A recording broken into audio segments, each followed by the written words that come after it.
കോൺഗ്രസ് സ്ഥാനാർത്ഥി പാലക്കാട്ടെ മാധ്യമങ്ങളെ കാണുന്നു. ഇപ്പം ഞാൻ എല്ലാ സ്ഥാനാർത്ഥികളുടെയും വിവിധ പത്രങ്ങളിൽ കൊടുത്ത പരസ്യങ്ങൾ ഞാൻ കണ്ടിരുന്നു.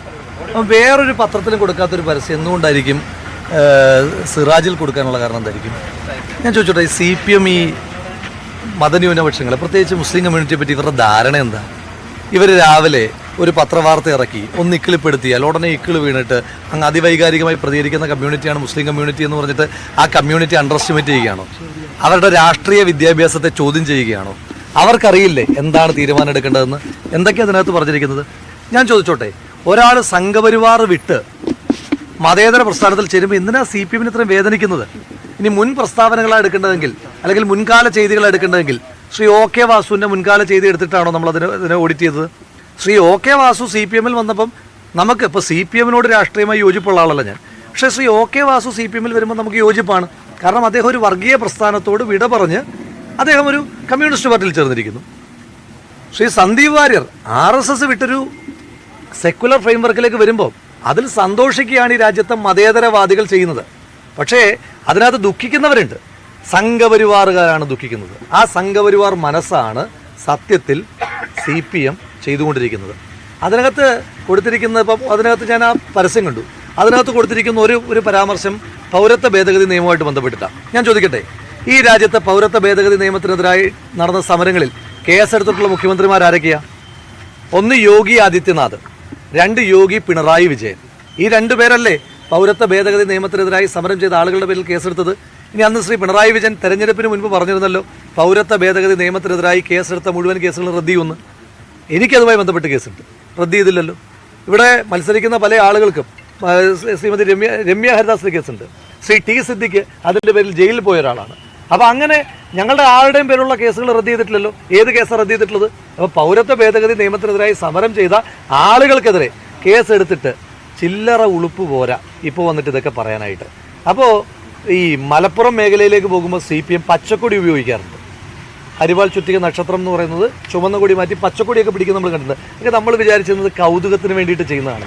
പക്ഷെ എന്തൊരു ജീർണിച്ച മനസ്സാണ് ഇവർക്ക് ഈ മുസ്ലിം കമ്മ്യൂണിറ്റിയെ, ആ മുസ്ലിം കമ്മ്യൂണിറ്റിയുടെ രാഷ്ട്രീയ വിദ്യാഭ്യാസത്തെ ഇപ്പോഴും ഇവർക്ക് ബോധ്യമായിട്ടില്ല. അവർക്ക് തീരുമാനം എടുക്കാനൊക്കെ അറിയാം. പാർലമെൻറ്റ് തെരഞ്ഞെടുപ്പ് എല്ലാ കമ്മ്യൂണിറ്റികളും ഇപ്പോൾ ഇവരെന്താ ചെയ്യുന്നത്? ഒരു ഭൂരിപക്ഷ പ്രീണനം നടത്തിക്കോട്ടെ, ന്യൂനപക്ഷ പ്രീണനം നടത്തിക്കോട്ടെ, ഇവരുടെ പ്രീണനങ്ങൾക്കൊന്നും ജനങ്ങൾ നിന്നു കൊടുക്കാൻ ഉദ്ദേശിക്കുന്നില്ല. ഇവരുടെ പീഡനങ്ങൾ അതാണ് ജനം ചർച്ച ചെയ്തുകൊണ്ടിരിക്കുന്നത്. അതിനകത്ത് കൃത്യമായ തീരുമാനമുണ്ട്. അപ്പോൾ ഞങ്ങൾ തുടക്കത്തൊട്ട് പറഞ്ഞിരുന്നു, തെരഞ്ഞെടുപ്പൊക്കെ എടുക്കുമ്പോഴത്തേക്കിന് ഇപ്പം വർഗീയമായ കാർഡ് ഇവർ ഇറക്കും. വടകരയിൽ കാഫിർ സ്ക്രീൻഷോട്ട് ഇറക്കിയത്, അപ്പോൾ അതുപോലെയൊക്കെ ഇറക്കുമെന്ന് ഞങ്ങൾ തന്നെ മുൻപ് പറഞ്ഞിരുന്നു. പക്ഷേ ആ കാഫിർ സ്ക്രീൻഷോട്ടിൻ്റെ പ്രിൻറ്റഡ് വെർഷൻ, നേരത്തെ ഡിജിറ്റൽ വെർഷനാണ് വടകരയിൽ വന്നെങ്കിൽ പാലക്കാട് എത്തുമ്പോൾ പ്രിൻറ്റ് വെർഷൻ വരിക. ഞാൻ പറയുന്നത് സത്യസന്ധമായിട്ട് പറയുകയാണ്, ആത്മാർത്ഥമായിട്ട് പറയുക, കുറച്ചൊക്കെ നാണം വേണം. നമ്മളൊരു തെരഞ്ഞെടുപ്പിൽ പോകുമ്പം ഒരു സർക്കാർ 8 വർഷമായിരിക്കുന്ന സർക്കാർ വികസന നേട്ടം എഴുതി വെക്കുന്നേ അതെല്ലാത്തിലും കൊടുക്കുക. ചന്ദ്രികയിൽ, ജന്മഭൂമിയിൽ, വീക്ഷണത്തിൽ, ജനയുഗത്തിൽ, എല്ലാ പത്രത്തിലും ഞങ്ങളുടെ സർക്കാരിൻ്റെ വികസന നേട്ടം ഇത്ര, പാലക്കാട് ഇന്ന കാര്യങ്ങൾ ചെയ്തു എന്ന് പറഞ്ഞിട്ടാണ് വോട്ട് പിടിക്കേണ്ട, അല്ലാതെ പച്ചയ്ക്ക് വർഗീയത പറഞ്ഞിട്ടല്ല. ഇതിനു കൂടിയുള്ള വിധിയെഴുത്തുണ്ടാകും. ഇപ്പോൾ പാലക്കാട് മുഖ്യമന്ത്രി വന്നത് BJPയെ തോൽപ്പിക്കാൻ വേണ്ടിയിട്ടാണ്. വന്നിട്ട് പറഞ്ഞത് പാണക്കാട് തങ്ങൾക്കെതിരായിട്ടാണ്. എന്നിട്ടാണ് ഇപ്പുറത്ത് 2 പത്രങ്ങളിൽ മാത്രം, എല്ലാ പത്രങ്ങളിലും ഇല്ല. ഞാൻ മനോരമയിലെ പരസ്യം കണ്ടിരുന്നു, മാതൃഭൂമിയിലെ പരസ്യം കണ്ടിരുന്നു, ഹിന്ദുവിലെ പരസ്യം കണ്ടിരുന്നു. അതിലൊന്നും ഉപയോഗിക്കാത്ത ഭാഷ 2 പത്രത്തിൽ കൊടുക്കുമ്പം അത് ദേശാഭിമാനിയിലും ഇല്ല, ദേശാഭിമാനി പോലും ഇല്ല. അപ്പോൾ ആ മറ്റു പത്രങ്ങളിലൊന്നും വരാത്തൊരു വാർത്ത അതിൽ കൊടുക്കുമ്പം ആ സമുദായങ്ങളെ, ആ പത്രസ്ഥാപനങ്ങളെ എല്ലാം അപമാനിക്കലാണ്. അതിനുള്ള വിധിയെഴുത്ത് കൂടി നാളെ ഉണ്ടാകും. ഈ ന്യൂനപക്ഷങ്ങളെ കായികമായി ആക്രമിച്ച് കീഴ്പ്പെടുത്തണമെന്നടക്കം വളരെ സെൻസിറ്റീവായി ഫേസ്ബുക്കിൽ അടക്കം സോഷ്യൽ മീഡിയയിൽ പ്രസംഗം നടത്തിയിട്ടുള്ള ആളാണ് സന്ദീപ് വാര്യർ. ഈ സന്ദീപ് വാര്യരുടെ വരവ് ആഭ്യന്തരമായുള്ള ചർച്ച മാത്രമല്ല, ഈ ന്യൂനപക്ഷങ്ങൾക്ക് വലിയ ആശങ്ക ഉണ്ടാക്കിയിട്ടുണ്ടെന്ന തരത്തിലുള്ള ചർച്ചകൾ സജീവമാണ്. അതുകൊണ്ട് പറയണ്ടേ രാഹുൽ? അല്ല, അങ്ങനെ ഒരു ന്യൂനപക്ഷത്തിനിടയിലും ചർച്ച ഉണ്ടായിട്ടില്ല. ചർച്ച ആശങ്കയുണ്ട്. ഒന്ന് സുരേന്ദ്രന് ആശങ്കയുണ്ട്, MP രാജേഷിന് ആശങ്കയുണ്ട്, MP രാജേഷിൻ്റെ അളിയനും ആശങ്കയുണ്ട്. അതല്ലാതെ ഈ നാട്ടിലെ ന്യൂനപക്ഷങ്ങൾക്കൊന്നും, അപ്പോൾ ഞാൻ ചോദിച്ചോട്ടെ, ഈ നാട്ടിലെ ഈ ന്യൂനപക്ഷങ്ങൾ എന്താണ് ആഗ്രഹിക്കുന്നത്? ഇപ്പോൾ ന്യൂനപക്ഷങ്ങൾക്കെതിരായി സംസാരിച്ചിരുന്ന ഒരാൾ അതേ ചേരിയിൽ തന്നെ നിൽക്കട്ടെ, ഇനി അയാൾ ഒരു കാരണവശാൽ സെക്കുലർ ആകാൻ പാടില്ല, അവിടെ തന്നെ നിൽക്കട്ടെ എന്നുള്ള നിലപാടാണ്. ഇപ്പം RSSകാർ മുഴുവൻ RSS ആയി തുടരട്ടെ, അവരൊരു കാരണവശാലും മാറാൻ പാടില്ല, RSSൽ പരമാവധി ശക്തിപ്പെടുത്തി തന്നെ നിൽക്കട്ടെ എന്നാണോ ആഗ്രഹിക്കേണ്ടത്? RSS ശക്തിപ്പെടണമെന്ന് സുരേന്ദ്രൻ ആഗ്രഹിക്കുന്നത് നമുക്ക് മനസ്സിലാക്കാം.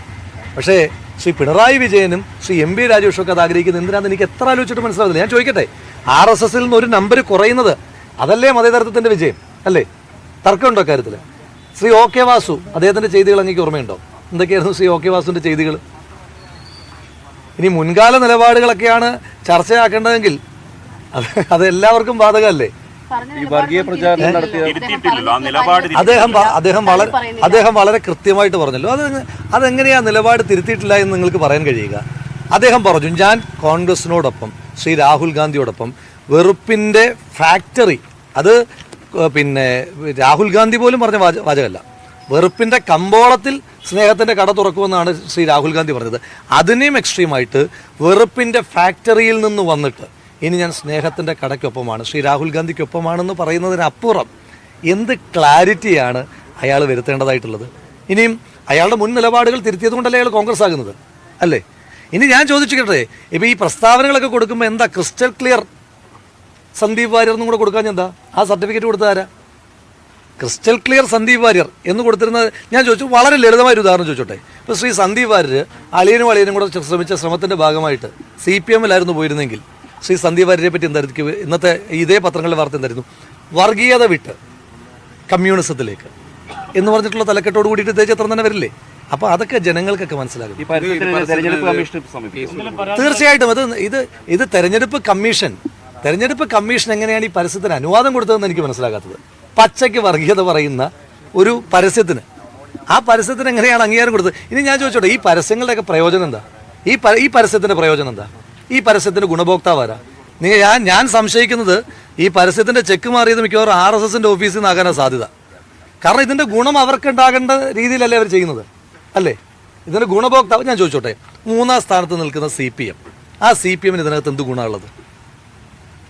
ഇവിടെ മത്സരം കോൺഗ്രസും BJP-യും തമ്മിൽ മത്സരം നടക്കുന്ന ഒരു സ്ഥലത്ത് കോൺഗ്രസിനെതിരായിട്ട് എന്തുകൊണ്ടാണെന്ന് ആ പരസ്യത്തിനകത്ത് BJP-ക്കെതിരായിട്ട് സ്റ്റേറ്റ്മെന്റ് കൊടുക്കാൻ എന്താ? ശ്രീ സുരേന്ദ്രന്റെ കഴിഞ്ഞ ദിവസത്തെ പ്രസ്താവനകളെ പറ്റിയിട്ട് എന്തുകൊണ്ടാണ് തള്ളി പറഞ്ഞിട്ടുള്ള സ്റ്റേറ്റ്മെന്റ് കൊടുക്കാൻ എന്താ? അപ്പോൾ BJP-ക്ക് ഒരു ക്ഷീണവും വരാൻ അവർ ആഗ്രഹിക്കുന്നില്ല. ആരെങ്കിലും നുള്ളിപ്പോലും BJP-യെ നോവിക്കരുതെന്നുള്ള ആത്മാർത്ഥമായ ആഗ്രഹം ഇത്രയും BJP ഉണ്ടല്ലോ.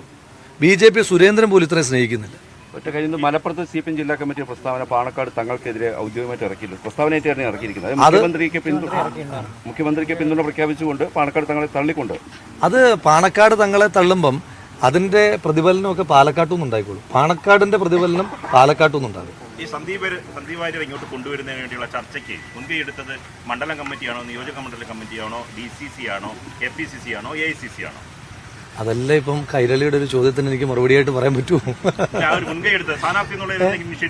അല്ല, അത് ഇപ്പം ഞാൻ പറഞ്ഞല്ലോ, RSS വിട്ടുവരാൻ RSSന്റെ സർസംഘചാലക് RSS വിടാൻ തീരുമാനിച്ചാൽ ആ നിമിഷം അവിടെ എല്ലാ ആളുകളും പോയി സംസാരിക്കണം.